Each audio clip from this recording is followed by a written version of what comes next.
Laurel Tree Wellness asks, hey, I would love to know how much weight Erika and Jim place on labs, and if they review labs, how they use their experience as herbalists to review them and interpret them for practical application. Thank you. So, Jim, you want to start with this one? Yes. There are a bunch of people who read labs better than I do. Like, I can do a pretty decent job. And so what I'll tell people is like, oh, if you have labs, I want to see them. Or occasionally, I think you need to get labs. Like, I've seen that there's some presentation or some symptom that concerns me, that makes me think like this might not be a little thing, this could be a big thing, and we need to use labs to figure out whether it is a big thing so that we don't miss anything. And it's interesting because there are people who feel good about doing that, and there are people who really don't want to do that. They don't want to be involved with conventional medicine in any kind of way. And maybe it's idealism. Maybe, though, it's like they've had bad, legitimate experiences, right? And they just don't want to have another bad experience. So usually the way I'll frame it is like, getting this looked into allows us to rule out any of the big serious stuff so that we can feel confident doing what we're doing, knowing that we're not missing anything big and serious that we might otherwise not be able to tell right away, because there are some things that seem like minor symptoms that can be major symptoms. I just had a really intense situation in this past year with someone who had swollen ankles for two years, and like water retention is a big deal because it might be from minor things or it might be from really, really major things. And for this person, it was from a very, very major thing. And so it's important. But because I'm not the best lab reader in the world, it's just a great example of what I was talking about before is people will say, oh, can I send you my labs? And I'll say, yeah. And depending on what I might expect or not expect, I might tell them right off the bat, like, oh, I have some friends who are really great at like seeing stuff in labs that I might not catch. Is it okay if I let someone else look at these? And I don't think anyone's ever said no to that, right? So it's a great example of I can rely on people who like have like super lab detective mind to be like, oh, it's not just like that number is high or that number is low, but like, ooh, it's interesting that this number is high and that number is low, and that number is in the normal range, but it's at the high end of the normal range, and I might not have picked up on that. So having access to other people who really rock in those areas is super helpful for me. But I do think it's important. And I do think that one of the ways that I think about like the energetic herbalism that I am most skilled at and sort of conventional medicine is that energetics is a really qualitative system. And conventional medicine is largely a very quantitative system. But one is not better than the other, right? A quantitative system can sometimes catch something earlier when all of the presentations are actually kind of mild, right? Unless you actually see some of the numbers. And also, qualitative medicine is sometimes catches, or very often catches, a lot of things that just don't show up on charts as numbers because people will go and they don't feel good and they get labs done and the doctor says like, oh, you're great. There's nothing wrong with you. There's nothing wrong with you. There's nothing wrong. And then they're like, but I don't feel good. So both of those things really work together. And there are people who are really good at it. And there are also classes you can take to learn more about it. But it's definitely something that's important. I think that if you're working with people, having a understanding of what red flag symptoms are, like water retention, and there's other ones, but like water retention is a good example of one that people might, if they just know herbalism, be like, oh, they're retaining water, we can just have them drink nettle tea because it's a diuretic, or drink dandelion leaf tea because it's a diuretic. But that might not be appropriate to address the underlying cause of that water retention. Erika? Yeah, so I feel like there's a lot I could say about this. Should I just go for it? I'm just going to go for it. Go for it. So I think that if labs are available, I always ask for them. And I have, in my due diligence, done my best to study specifically like functional values and interpretation of labs so that I can take what is the qualitative experience of the client and also see a quantitative data set to, like Jim was just talking about, get a much better or broader understanding of what could be going on for that person. And one of the things that I'll say first is that, on one side, I always say this to my clients, like, you are not your labs. And your actual lived experience is valuable here, is valuable information, is valuable data. So I try to, because I have some clients that are very fixated on that quantitative expression of understanding of their bodies, and which makes a lot of sense. But sometimes it can be troublesome, just focusing on what the paper says.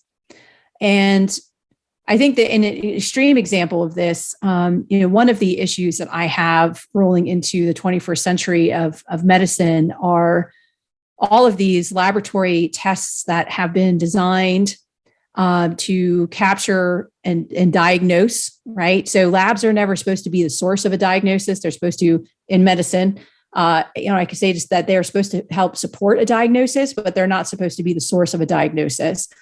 And so we have a lot of these quote unquote diagnostic labs coming out nowadays that I feel have not been scientifically verified, but yet are being used and paid for and are expensive and are being used in ways that keep people trapped in this kind of fixation on data.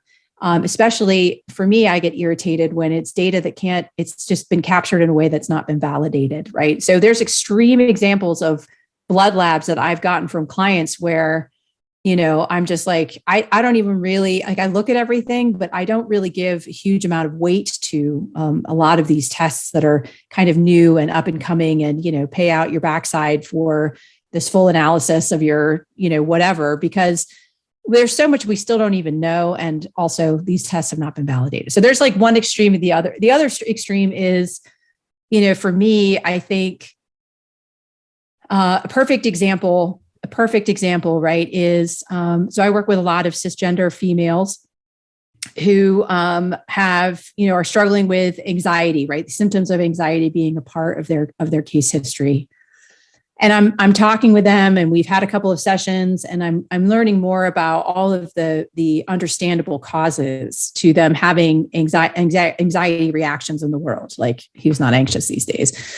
But I also start to pick out other parts of the story that I go, okay, well, there are a lot of things that could be going on inside your body that actually are mimicking symptoms of anxiety, but are actually something else. And, there are a lot of times I'm just going to speak for the cisgender female experience, because that's what I know best.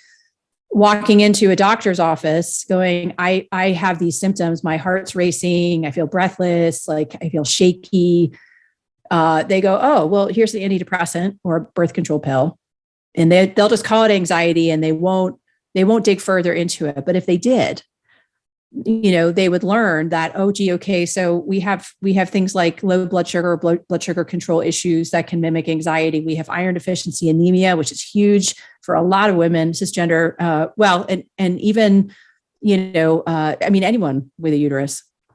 So we have all of these other pieces and parts of the human body that can manifest as anxiety symptoms. And if I'm there, if my client has been told for their entire lives that, you're just anxious and you need medication, to get them out of that narrative, to kind of go, well, let's look at what's going on over here, because this might be a blood sugar issue. This might be an iron deficiency anemia issue. And I can guess that might be a part of the story is based on how they explain themselves to me. But if I have labs, I can see.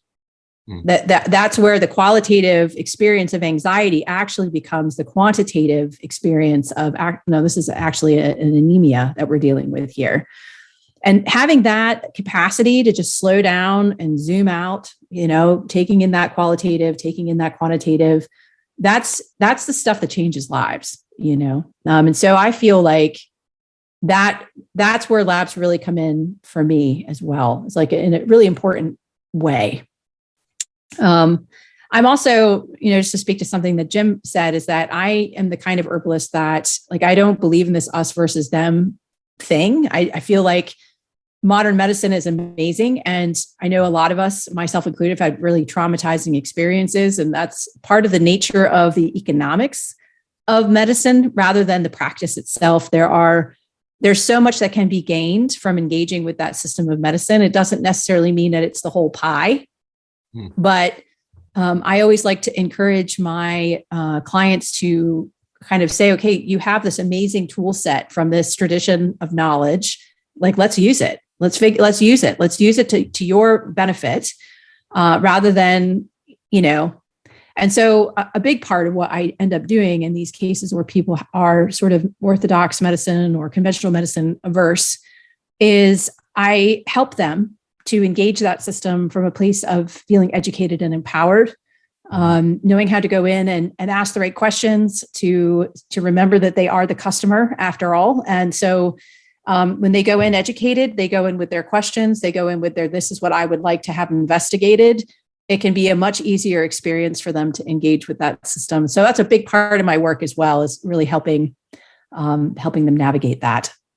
So that is my very long-winded answer to the blood lab question. Do you have any comments on that, Jim, or should we keep moving? Yeah, I totally agree that probably especially the low iron is huge. Low iron is huge. And it's one of the major causes of exhaustion and just deep-seated tiredness. And that doesn't mean that stress isn't also a major contributor to deep-seated tiredness. It can be both of them. But if you only do stuff that is supposed to help your stress, or you use nervines or use adaptogens, and you don't also increase iron, right? And increase the levels of the red blood cells and ferritin, you're not going to be addressing the whole thing. You're missing a big piece. And I've seen situations, actually, I've had situations where I just, I lost my client because I'm before we go down all of the different herbs we could use, you've given me a bunch of the major, flags for iron deficiency and anemia. Have you ever thought about that before? Or, do you have any history with that? And it's amazing to me that a lot of times people are like, you know what? I felt like this before. I felt like this, 10, 12 years ago when this happened, and it was exactly the same. And you're right. It was totally my iron. And I found out because, it was when I was pregnant and I thought it was just being pregnant. And then my midwife had me do a blood test. And then I found out my iron was low. And when I got the levels back up, everything changed. And they're like, thank you so much. And then they don't need herbs. But that's okay. That's okay. That's I mean, okay. I always say to my clients, one set of tools we have are the herbs. It's one set of tools, they come in as one set, it's the other set of tools we have is our capacity to slow down and to listen and to connect dots, or to ask the right questions. Yeah. Sorry. I just jammed myself right in there. No, that's okay. I can just look at this. I can cut my way back right in the conversation. I'm in place and I love using herbs. And I'm going to be totally honest. I this is royal fern. I think about this royal fern and I feel so happy. And I don't actually have a little bottle of iron, but if I don't want to snuggle up with the iron as much as I want to snuggle up with the royal fern, but nobody's got a royal fern deficiency. No one really, even as awesome as vervain can be, no one has a vervain deficiency.